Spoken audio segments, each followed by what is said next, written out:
Shalom. Que la paz de nuestro Padre Celestial sea con cada uno de ustedes. Segundo Sefer de Malachim, capítulo 14. En esta ocasión vamos a estar hablando de el Sefer segundo de Malachim, segunda de Reyes, capítulo 14. Es donde seguimos esta serie de estudios bíblicos sobre la escritura. Comenzamos hace ya varios años, 1 o 2 años atrás o más, sobre Bereshit, y ya hemos llegado a Segunda de Reyes. Tal vez no lo estoy haciendo con la misma continuidad, debido a circunstancias de las cuales a veces no me permite grabar con la misma constancia o consistencia que tal vez lo estaba haciendo constantemente. Pero seguimos estudiándolo, analizándolo y siempre meditando en el Todopoderoso, aprovechando la oportunidad para estudiarlo y grabarlo. Y si es la voluntad del Todopoderoso, estaremos grabando más corrido o más constantemente lo que es el estudio bíblico libro por libro. Y en esta ocasión vamos a hablar de el libro de Reyes, en el capítulo 14, segundo de Reyes, en donde estuvimos hablando en el video anterior sobre varios temas, sobre lo que fue la vida de Joás.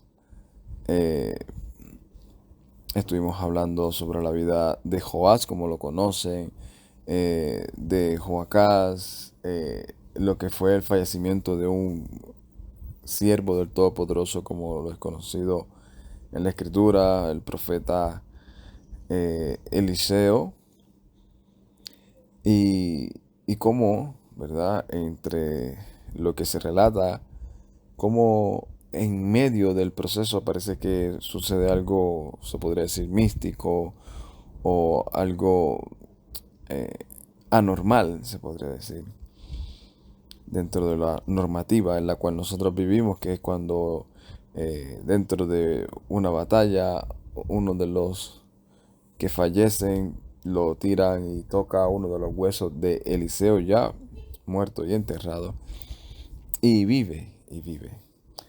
Y aunque no abundamos mucho sobre ese tema en ese video, sí es algo que nosotros tenemos que siempre tener presente, como dentro de la escritura tira ya dentro de la profecía y dentro de la revelación, ya estaba tirando todo eso, circunstancia, dándonos a entender la enseñanza de cómo por medio de un sadik nosotros íbamos a tener esa esperanza de volver a vivir, aunque ya nos hayan dado por muerto. Aunque este cuerpo terrenal, físico, fallezca, una vez seamos tocados por la vida de ese sadik, de ese justo, el Mesías Yeshua, aunque no importando cuántos años y en dónde estemos, nuestro cuerpo, nuestra vida será devuelta incorruptiblemente, como está en Primera de Corintios capítulo 15. Dentro de todo eso, ¿verdad? Que estuvimos estudiando, analizando en ese video anterior, que no tocamos muchos temas que sí se pudieron tocar. Llegamos a este capítulo 14. Y en este capítulo 14 vamos a estar leyendo, como estamos acostumbrados, leyéndolo en hebreo y luego lo traducimos al español.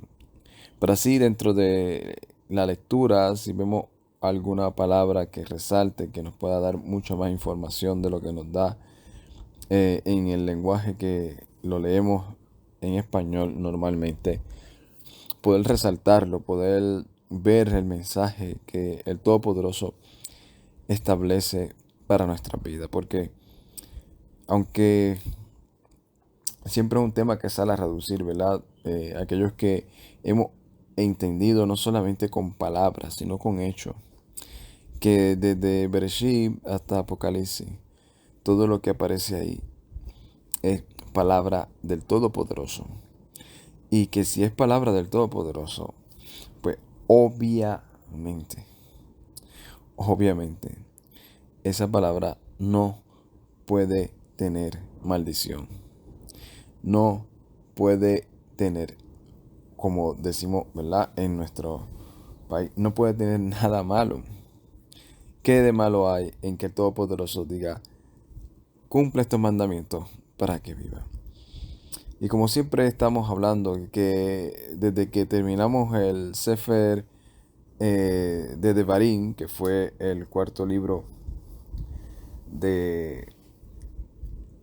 el quinto libro, primero Bereshit, luego Éxodo, después Levítico, o Vayikra, después Bamidbar y después Devarim. Y en ese quinto libro, como estuvimos diciendo, una vez culminamos ese quinto libro, todo lo que vamos a leer de Devarim o Deuteronomio hacia adelante es a un pueblo cumpliendo los mandamientos y afiándose en el pacto, y el Todopoderoso cumpliendo su parte del pacto. Y también vamos a ver a un pueblo volviéndose a sus deseos carnales, a violar el pacto, a desobedecer los mandamientos, y el Todopoderoso cumpliendo la parte del pacto que le dice, si desobedece, esto es lo que te va a traer, y si obedece, esto es lo que te va a traer. Eso es lo que nosotros vamos a ver en todos estos libros, los profetas, y aún en lo que conocemos como Brit Hadashah o Nuevo Testamento, que bien claro lo dice el escritor a los hebreos.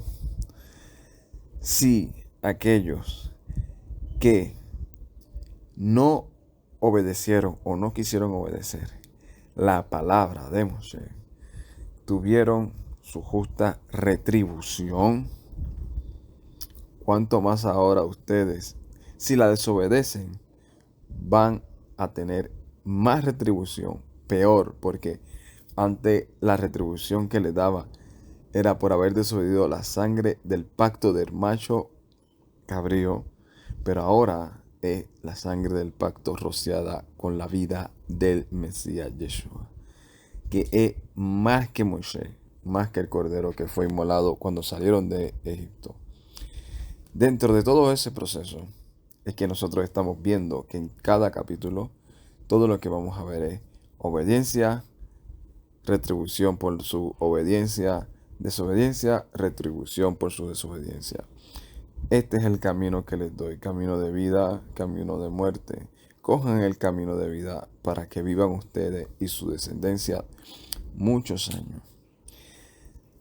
Y como nosotros creemos que eso es una palabra que salió de la boca del Todopoderoso, que son promesas, que son mandamientos, que son virtudes, que son uno de los problemas que mucha gente tiene, que lo ve como ley y lo ve como algo malo, pero no saben que la palabra del Todopoderoso es bendición, es vida eterna, como dice el Mesías. Escudriñenla, porque ahí está la vida eterna y ellas dan testimonio de mí. Y entonces los que creemos eso, siempre por una u otra razón va a salir el tema, porque no solamente lo decimos, sino también lo creemos y queremos vivirlo y no encontramos ningún mal en ella. Ningún mal en ella. Pero aquí vamos a ver cómo el pueblo contra lo que el Todopoderoso estableció. Siempre que estemos leyendo, vamos a ver lamentablemente, por lo menos en este capítulo, lamentablemente cómo un pueblo obedece y cómo un pueblo desobedece. Entonces, en segunda de Malachim, el segundo Sefer de Malachim de los Reyes, capítulo 14, comienza hablando de algo sumamente interesante, porque dice, Beshana Shetim le Joás ben Joahaz, Melech Israel. Y dice, y en el año segundo, o en el año 2 de Joás, hijo de Joachad, rey de Israel, Malach Amaziah ben Joás, Melech Yehuda. Reinó Joás, o sea, Joás, no el papá de este Joacás, sino el hijo, el padre de Amasías. Joás y Joás, dos reyes, uno de Israel y otro de Judá. Y ese Joás, que fue el papá de Amasías, dice que fue ese Joás el que reinó en Judá. Y para hacer un refresh, en el capítulo 12, nosotros conocemos quién fue ese Joás. Y por qué es interesante poderlo entrelazar para darle contextualidad a lo que vamos a estar leyendo. Porque mira lo que sigue diciendo en el verso 2. Dice, Ben Ezrim Behamesh Shana Haya Bemalhu Beezrim Betazah Shana Malha Jerusalem Besha'a Ima Joadam Mim Jerusalem. Dice, y reinó, ¿verdad? 25 años. Y era el empezar de su reino de 29 años. Y reinó en Jerusalén. Y el nombre de su madre, Joadam, hija y Joadam de Jerusalén. Por eso digo que todo esto alude a cuál va a ser o cómo fue el comportamiento de este rey. Porque igual que su padre, también menciona el nombre de su madre. Pocas cosas de las que suceden en estos escritos, pero que lo resalta el escritor para darnos a entender algo de enseñanza. Porque en el verso 2, en el capítulo 12 de Segunda de Reyes, cuando habla de este Joás, que dice, en el séptimo año de Jehu, en el capítulo 12, verso 1, comenzó a reinar Joás, y reinó 40 años en Jerusalén. El nombre de su madre fue Sibia de Beersheba. Y Joás hizo lo recto ante los ojos de Jehová todo el tiempo que le dirigió el sacerdote Joaida. Entonces, aquí dice claramente que el hijo, o sea, Amasías, el hijo, también hizo lo recto. Y el nombre de su madre era de Jerusalén. Lo más seguro, influenciado por la relación que tenía con el Cohen Hagadol, con Joah, perdón, con Joaidá. Influenciado por eso, lo más seguro, él se casó con, tal vez con una hija de un levita o con una hija de un Cohen y de un sacerdote. Y entonces esto lo influenció a él también a hacer lo que es correcto. O sea, la madre de este hijo Joás fue de Jerusalén. Y este Joás, y este Amasías también hizo lo que fue correcto delante del Todopoderoso. Y eso lo dice en el verso 3. Dice, Veayas, Yashar, Enai Yuhebahei, Rak lo que David había, Kehol Asher, Asa Joas, había, Beasa. Dice, e hizo lo recto a los ojos de Jehová, no como lo hizo, no como lo hizo David su padre, según todo lo que hizo Joás, su padre, él hizo. ¿Y qué fue todo lo que hizo Joás? Mira lo que dice, que fue lo que hizo Joás en el verso 12. Dice, con todo eso, a pesar de haber hecho lo correcto, con todo eso los lugares altos no se quitaron, porque el pueblo aún sacrificaba y quemaba incienso en los lugares altos. Y dijo Joás a los sacerdotes, traigan todo lo consagrado que suele traer a la casa de Jehová, el dinero del rescate de cada persona según está estipulado, y todo el dinero que cada uno desde su propia voluntad traiga a la casa de Jehová y recíbalo los Kohanim para cada uno de su mano, de sus familiares, y reparen los portillos del templo donde quiera que se hallen grietas.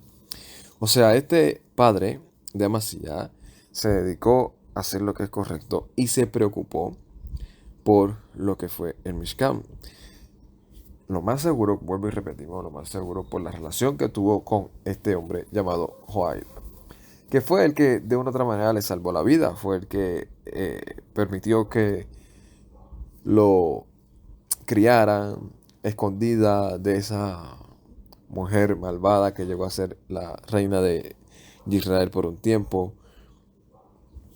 Y debido a todo esto, vemos cómo los frutos de esto se vienen dando al punto de que a pesar de que ellos hicieron lo correcto, como dice aquí también que lo hizo Amasías, el pueblo seguía haciendo lo que era incorrecto. A pesar de que los líderes estaban buscando que las cosas se hicieran correctamente, el pueblo decidía que no. Estaba acostumbrado a quemar en un lugar alto y a ofrecer sacrificio, a no ir a Jerusalén, a hacerlo como bien le parecía. Por eso es que nosotros tenemos que ser sabios a la hora de lo que es la educación a la familia, lo que es la educación a las personas que de una u otra manera están a nuestro alrededor y que nos permiten transmitirle conocimiento, enseñanza y modelarle. ¿Por qué? Porque nosotros somos personas que muchas veces nos quejamos de los líderes, nos quejamos de los gobernadores, de las personas que están como tal vez jefes o supervisores dentro de nuestro trabajo, y a veces no nos damos cuenta que somos nosotros a veces los que estamos abajo, los que estamos del pueblo, los que de una u otra manera tenemos ya una manera de pensar y una manera de actuar que siempre yo me quedo pensando, me quedo siempre analizando cuando yo veo esas propuestas, esas reclamaciones, esas huelgas, como dicen, frente a los sistemas de educación, porque queremos que no le enseñen esto a mi hijo, porque no estamos dispuestos a ceder estos derechos, porque esto, lo otro, y a veces decimos, pero, o sea, ¿acaso tenemos que pedirle permiso al sistema de gobierno de educación para nosotros enseñarle principios y valores a nuestros hijos? ¿Acaso estamos tan y tan desorientados o tan y tan ciegos de que tenemos que tratar de decirle a otros lo que se supone que normalmente hagan cuando no lo quieren hacer? ¿No será mejor que es que nosotros queremos que alguien que no quiere cambiar cambie? Porque se nos olvidan que esto que nosotros creemos, esto que nosotros vivimos, es para el que lo ame y para el que lo quiera. Y un sistema de educación secular, no podemos pretender que de una u otra manera eduquen a nuestros hijos como la escritura enseña, porque su currículo no es la Biblia, es otra cosa. Y ellos le pagan por enseñar otra cosa. Por lo consiguiente, nosotros no podemos seguir soñando con el pasado. No podemos seguir creyendo, anhelando, deseando que queremos que la vida de educación en las escuelas sea como antes, que se oraba en las escuelas, se leía la Biblia en las escuelas, le enseñaban a nuestros hijos las cosas que realmente tenían que enseñarle. Y créanme, Y por más que nosotros queramos, deseemos, el currículo que ellos tienen y por el que le pagan, por el que les genera dinero, por el que realmente, lamentablemente y con tristeza hay que decirlo, la mayoría de las personas quieren y desean tener, no es el que un creyente que quiere y desea y ama las cosas del reino le gustaría que sucediera. Por eso yo traigo esto, porque pareciera sencillo o pareciera que estamos hablando de algo en el pasado, de los reyes que pasaron por Israel y por Judá, pero está hablando de una enseñanza a nuestra vida. Por eso es que esta palabra no caduca, esta palabra sigue vigente, nos sigue enseñando, nos sigue tratando de exhortar y decir, tú tienes una responsabilidad como padre, educa a tus hijos, porque si no, por más bien que aparentemente un líder y por más buenos deseos que un líder quiera tener, cuando el pueblo realmente está con el deseo de torcerse y de no obedecer, lo van a hacer. Lo van a hacer. Y eso lamentablemente era lo que estaba pasando y sucedió en la vida del padre de Amasías, la vida de Joás, y en la vida de Amasías también. Ellos hicieron lo correcto, pero tristemente el pueblo ya estaba con el deseo de hacer lo que se le viniera en gana. Por eso, cuando leemos en este mismo capítulo, en el verso 8 al 10, vemos que a pesar de que este rey hizo lo correcto, por una u otra razón, también terminó como que influenciándose y elevando su ego. Y elevando su ego. ¿Por qué? Porque nosotros leemos, ¿verdad? Que a pesar de que él hizo lo correcto, no lo hizo como David su padre. Y comenzó un poco de enaltecimiento. No sé por qué, pero sí la escritura narra que dentro de la vida de este hombre, que parecía un hombre recto, hubo un enaltecimiento hacia los de Israel. No sé si él pensó que por él estar haciendo lo correcto, él dijo, yo he vencido a Edom, ahora voy a ir donde Israel, lo más seguro, venzo a Israel y reunifico el reino y los pongo a todos bajo la voluntad del Todopoderoso. Y así tal vez ellos dejarán de hacer lo que les dé la gana y al ver el reino restablecido, se animarán tal vez a hacer lo que es correcto. Como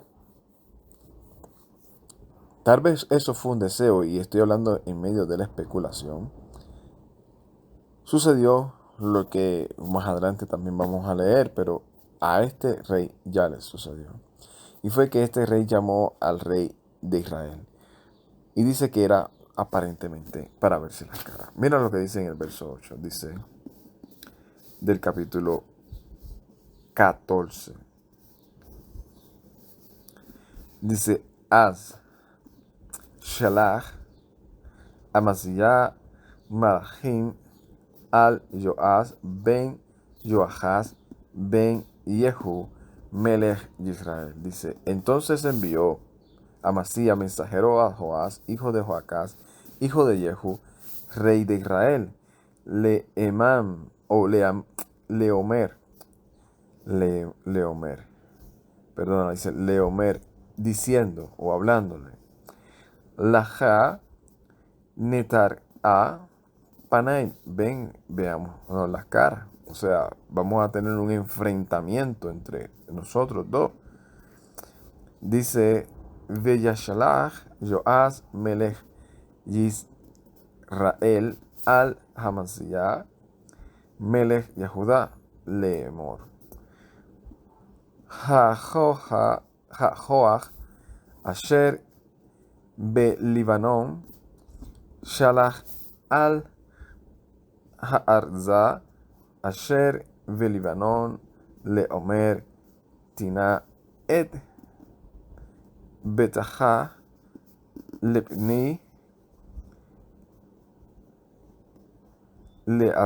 Leisha, o sea, y envió Joás, rey de Israel, a Amasías, rey de Judá, y le dijo, el cardo que en el Líbano, y envió el Asa, el cedro que el Líbano, a decir, da a tu hija para mi hijo por mujer. Vete a ver Hayot Ha'azada Asher Libanon. Y cruzó la bestia el campo que en el Líbano. Beta Armas et Jajot Jika. Y a la bestia del Líbano y lo pisoteó en el cardo. Perdón. En el cardo. Dice, Jeja, Bejakita, et Edom, Venir, Jaach, la Eja, Ha Akavod, Veshab, Beitzeja. Dice, golpearás golpeado a Edom, y se engrió tu corazón, glorifícate y habita en tu casa. Perdón. Dice, Velama ti irgan bedra'a beniflaata ata Yehudá y Meja. Dice, ¿por qué vas a provocar un mal para caer tú y Yehudá contigo? Luego de que este rey escuchara este relato, ¿verdad? Como que se cegó y pasó por alto lo que escuchó. Le dicen un dicho, le dicen, tranquilo, chico, no te me enaltezcas, gloríate, gózate de la victoria que has tenido y no creas que conmigo va a ser lo mismo. No creas que conmigo va a ser lo mismo. Como este rey, vuelvo y repito, dentro de mi estudio, dentro de lo que yo estoy buscando, tratando de vivirme el momento, yo tal vez pienso y digo, dice este hombre, se enalteció, le he ganado Edom, voy a reunificar el templo, a todas las tribus, a que vengan, voy a ser más grande que mi padre. Entonces, esto nos debe también de traer una enseñanza, porque muchos de nosotros a veces nos comportamos parecidos. Llega el momento en el cual decimos, yo estoy bien delante del Todopoderoso, yo le sirvo, yo le creo a Él, y asumimos que todo nos va a salir bien. Asumimos que no hay nada que nos pueda parar. Que porque fulano de tal, o porque está pasando algo, que ellos no le sirven al Eterno, ellos no le sirven al Señor, yo sí, así que el favor del Eterno con quien va a estar es conmigo, y todas las cosas van a salir bien. Y no necesariamente es así. A veces nos metemos en problemas buscados, como decimos en nuestro país. Te lo buscaste. Eso fue sabiéndolo y te lo buscaste.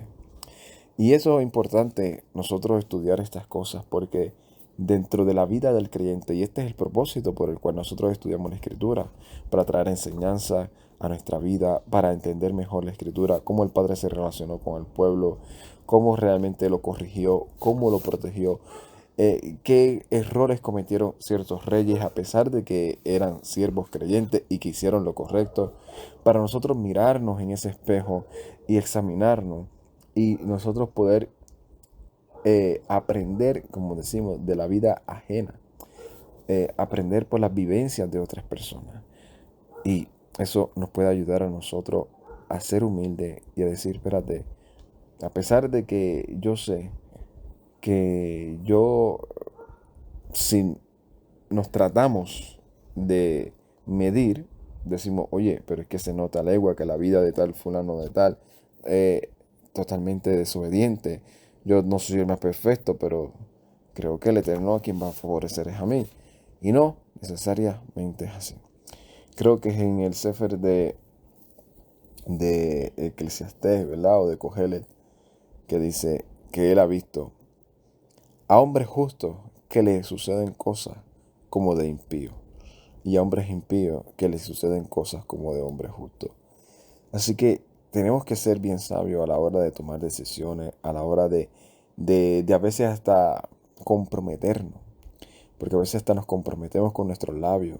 No, tú vas a ver que todo me va a salir bien, yo voy para allá y en el nombre del Señor me va a dar la victoria, las cosas van a salir bien. No necesariamente. Y a veces hasta le decimos a las personas ligeramente, no te preocupes que el Señor tiene todo bajo control, tranquila o tranquilo, que todo va a salir bien. El Señor te va a sanar, el Señor va a salvar a tu madre, o tu padre, o el Señor tiene todo bajo control. Y yo he vivido esto muchas veces en donde, por una otra razón, he visto personas declaro sanidad, declaro vida sobre la vida de alguien que está enfermo, y a la semana o a los 2 o 3 días llega la noticia que esa persona ha fallecido. Y lo triste es que cuando uno no tiene conciencia de realmente lo que es temer al Todopoderoso y hablar en su nombre a la ligera, a veces llegamos a ese punto de no darnos cuenta realmente cómo nos hemos comprometido y el testimonio del Eterno, porque si el Eterno dijo que esa persona iba a vivir, según lo que nosotros estamos profesando, se supone que esa persona viva, no que muera. Entonces, al esa persona morir, da como testimonio a nosotros que lo que realmente nosotros dijimos fue solamente un deseo de nuestro corazón y no la voluntad del Todopoderoso. Y este hombre es un ejemplo de ello. Este hombre se enalteció, quiso luchar contra el rey de Israel, tal vez porque los reyes de Israel, la mayoría, todos estaban en una rebeldía casi total. Y él tal vez se dijo, no, aquí el Eterno va a ir en favor de su justo. No necesariamente. Si el Eterno no te mandó a hacer algo, no te metas. No te metas. Este hombre, ¿verdad? Este hombre, Joás, a pesar de que él venció al rey, este rey no se conformó con ganar la guerra contra el rey Amasías, sino que llegó hasta la misma Jerusalén, se llevó mucho oro, como dice, ¿verdad? En los versos, creo que son los versos 14, 15, lo dice que cogió la plata y el oro y todos los objetos del Mishkan del Todopoderoso. O sea, esto era como una señal de no solamente de triunfo, sino de humillación. Como que mira lo que hago con el templo que tú dices que es de nuestro Dios. Ese Dios ahora está con nosotros y ahora es en la región de Israel, acá donde el supuesto Jeroboam establecieron las cosas. O sea que, como íbamos diciendo, el hacer las cosas fuera de la voluntad del Todopoderoso, a pesar de nuestra devoción, de nuestra rectitud, como seres humanos a veces podemos cometer ese error, y créanme que el Todopoderoso, en lo que yo he tenido conocimiento, aún en la escritura, como en el caso de David, en el caso de Yoshia, que tal vez lo vamos a ver más adelante, en el caso de Shlomo, en mi vida personal, o sea, permite que nosotros pasemos por esa experiencia y tengamos que mirar arriba y decir, oye, pero Padre, ¿qué está pasando en nuestra vida? ¿Por qué si yo estoy haciendo las cosas como a ti te agrada? sirviéndote, eh, porque has permitido que tu siervo quede en vergüenza. Y es que tenemos que tener cuidado de no hacer las cosas bajo nuestro propio criterio, pensando que el Eterno nos va a apoyar, a ñoñar y a cumplir todos nuestros deseos, cuando están fuera del propósito que Él está estableciendo o ha establecido para nuestra vida. Y eso es bien importante entenderlo, porque muchos piensan que, y lamentablemente con todas estas teologías que a veces surgen por ahí, que el creyente, el servidor del Eterno, somos hijos del gran rey, del dueño del oro y de la plata, y por lo consiguiente tenemos que vivir bien, tenemos que vivir en abundancia, tenemos que confesar que las cosas son nuestras aunque no las tengamos, y las vamos a ver en nuestras manos, vamos a tener para dar porque somos cabeza, no somos cola. Y todo este pensamientos doctrinales que lamentablemente han hecho creer al creyente que lo que dice la Escritura, que nosotros estamos también para participar de los padecimientos del Mesías, para sufrir por causa del Evangelio, pareciera que eso ya no existe dentro de los términos de la vida del creyente. O sea, el padecer o por causa del Evangelio o el pasar momentos difíciles, sean emocionales, económicos, de la vida del creyente, para ellos tal vez es caer en pecado, no estar haciendo la voluntad del Señor, es estar en castigo. Y me pregunto yo, todos esos profetas que ni casa tenían, vivían en donde los hospedaban, decidieron voluntariamente ellos, decidieron voluntariamente negarse y rechazar todas ofertas. O sea, muchos de ellos pudieron haber optado por tomar la decisión de vivir en las grandezas, en las riquezas, en el glamour. Y ellos dijeron, no, yo prefiero vivir como el Todopoderoso me mandó a vivir. Sea peregrinando de un lugar a otro, sea viviendo el día a día, pero es más agradable hacer la voluntad. Por eso creo que en la carta a los hebreos dice claramente que el mundo no era digno de ellos, no era digno de ellos. También está la otra, ¿verdad? Que es la otra contraparte que también es mala, del extremo en el cual no, ahora te tienes que negar a todo, porque si buscas progresar también es malo.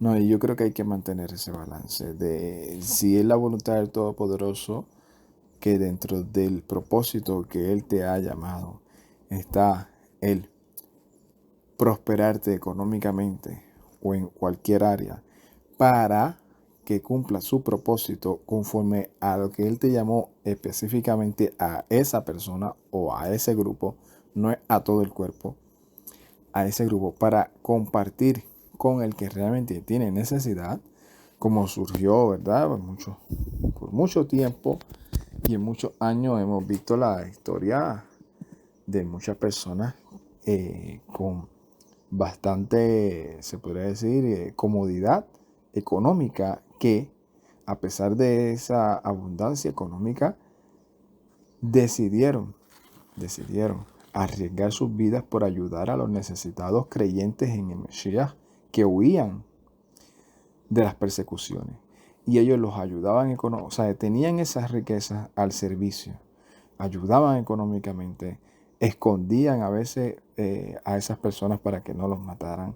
O sea, siempre dentro del reino hay un grupo de personas con mucha abundancia económicamente, entre comillas, pero esa abundancia es para suplir la necesidad de otro. Porque, o sea, cuando una persona tiene un corazón conforme a la voluntad que el Todopoderoso quiere, puede tener todo el dinero del mundo y va a seguir siendo humilde, va a seguir buscando servir al Eterno por medio de las herramientas que tiene, por medio de los recursos que tiene.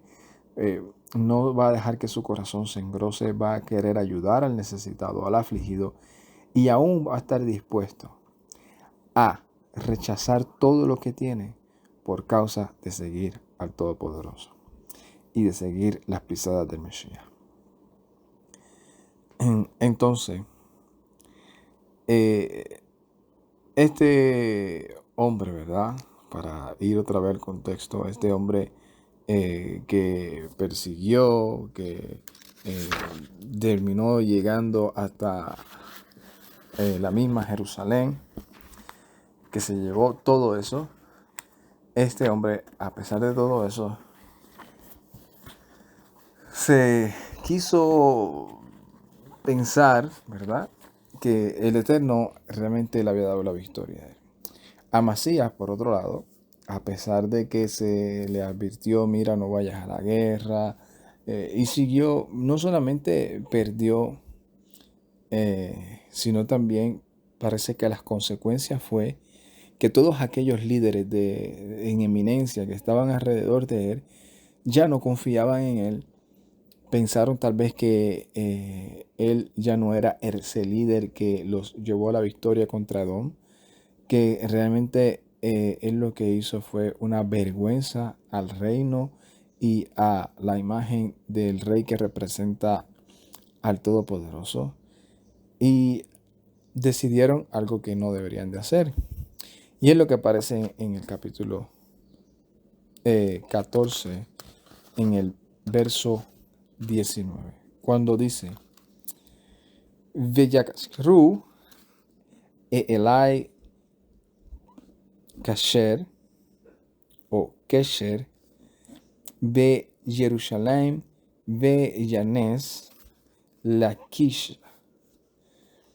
O sea, y habían conspirado contra él, o sea, contra Amasías, una conjura en Jerusalén, y huyó a Laquis. Ve Yashalahu Aharei Lakisha, y enviaron tras a Laquis. Ve Yamathu Sham, y le dieron muerte allí. Y le dieron muerte allí. O sea, como perdió todo el respeto de las personas que estaban alrededor, que no se supone que lo mataran, pero terminaron matándolo, y uno pues, desde mi punto de vista, considero que esa fue tal vez una de las razones más fuertes, en donde, oye, ya nos representa, ya has perdido la batalla, mira cómo nos han humillado Israel, mira cómo han entrado aún hasta el templo. No se sabe si realmente esas personas que conspiraron contra él fueron personas que estaban a favor de Israel también. Puede ser también una de las posibilidades.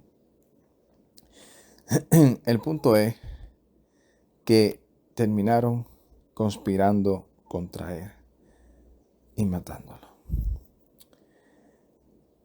Luego de esto aparece la vida de el hijo de Joás, del hijo de Joás, que nada más y menos le pusieron Jeroboam, el mismo que causó el debacle espiritual de todo Israel. Porque si bien Shlomo, ¿verdad?, causó que el Todopoderoso dividiera los dos reinos, este hombre causó que espiritualmente las 10 tribus de Israel se separaran de los principios básicos del reino, de la Torá y de la voluntad del Todopoderoso, que estaba mucho, no todo, porque sabemos que la Torá no tiene 100% ligada al Mishkan, pero que muchos de los mandamientos para ese tiempo vigente estaban totalmente ligados con el Mishkan, con el templo. Y él automáticamente los abolió. No solamente abolió los que estaban ligados con el templo, sino a aquellos que eran totalmente para la consagración del pueblo del Eterno. Y este hombre, llamado Joás, parece que ese era el héroe. Cada rey veía a Jeroboam como héroe. Imagínate ahora más que peleó con Judá y lo ganó. terminó poniéndola a su hijo Jeroboam.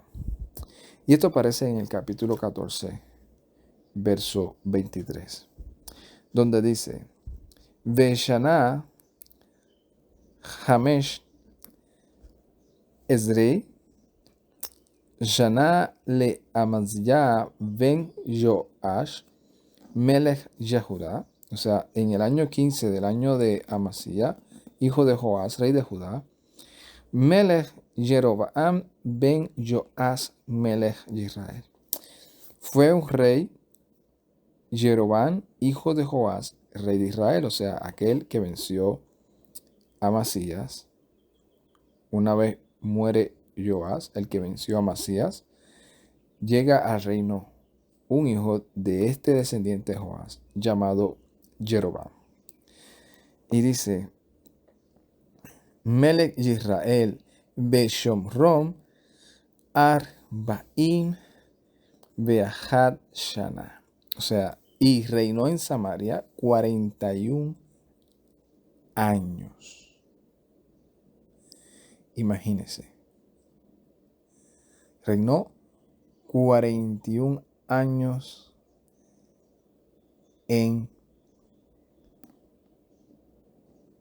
el reino de las 10 tribus.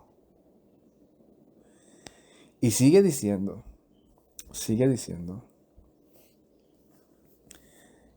las características de este rey. ¿Cuáles fueron? Obviamente las mismas de su padre y las mismas de su ídolo Jeroboam. Dice, Veyaaz hará be'inai yuhevahei lo zar makol ha'ata Jeroboam ben Nebat asher ejeta et Israel. O sea, y obró lo malo ante los ojos de Jehová y no se apartó de todos los pecados de Jeroboam, hijo de Nebat, que hizo pecar a Israel. Y sabemos que uno de los principales que fue cambiar los días, cambiar el lugar y poner cojanín o sacerdotes ministros que no fueron conforme a la voluntad del Padre, o sea, que no eran Leví. A pesar de todo eso, ¿verdad? A pesar de que este hombre siguió el camino de la maldad, ¿verdad? Aún en el 25 dice, Hu Heishib et Nevol Yisrael Milbo Hamad at Yam Ha'arba. O sea, él restauró un territorio en Israel desde Hamad hasta el mar del Arabá. Que es Davar Yuhewahei Elohei Yisrael Asher Davar Bayat Abdo Yonah Ben Amitai Ha'abi Asher Megat Ha-Jefer. A pesar de que era malo, restauró un territorio porque ya el Todopoderoso lo había profetizado por medio, como dice aquí, según la palabra del Todopoderoso de Yuhewahei, Elohim de Israel, que había ya dicho por mano de su siervo Jonah, hijo de Amitai, el profeta que de Gad Efer. Verso 26 dice, Ki Ra, porque vio Yuhewahei et Eini Yisrael Mar'a Meod Ve Afes, porque vio Jehová el sufrimiento de Israel, el amargo y mucho, y no más a Azur Ve Afes, a Azub Ve Ein o Azor le Yisrael, porque dijo, no vio a ni a un esclavo, ni a un libre, ni nadie que quisiese socorrer a Israel. A pesar de la maldad de estos reyes, el Todopoderoso en su misericordia, por medio de la profecía que había establecido, no quiso borrar, como dice más adelante, porque el Todopoderoso no había decidido borrar el nombre de Israel bajo el cielo.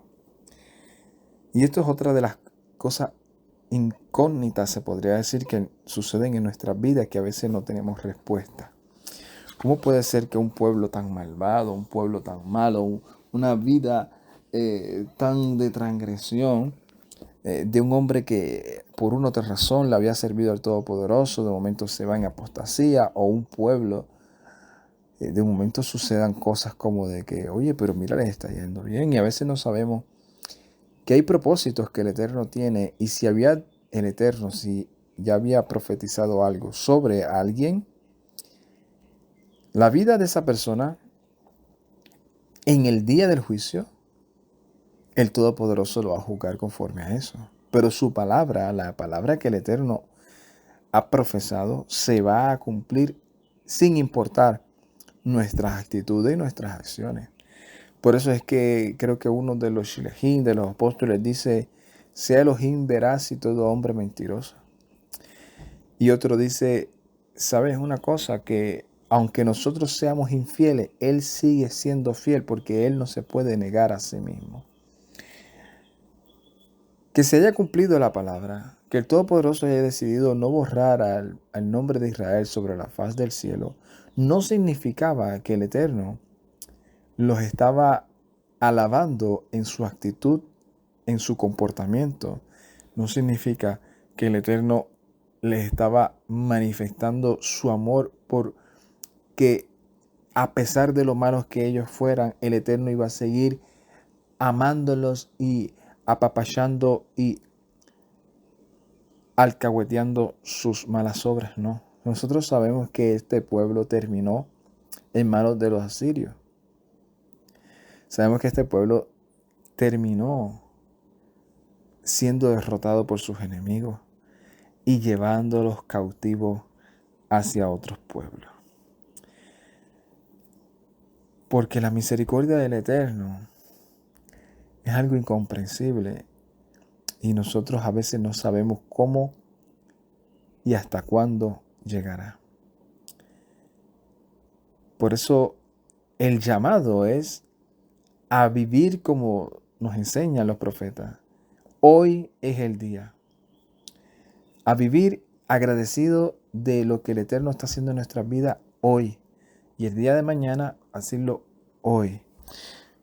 No a recostarnos, como decimos acá, a recostarnos, en que el Eterno me entró dentro del cuerpo, soy hijo de Él, y no importando en donde yo me meta y cuántas veces yo falle, Él me va a restaurar. No. Gracias, Padre amado, porque a pesar de que yo lo que me merecía era que tú borraras el nombre mío de la faz de la tierra, me ha extendido tu misericordia.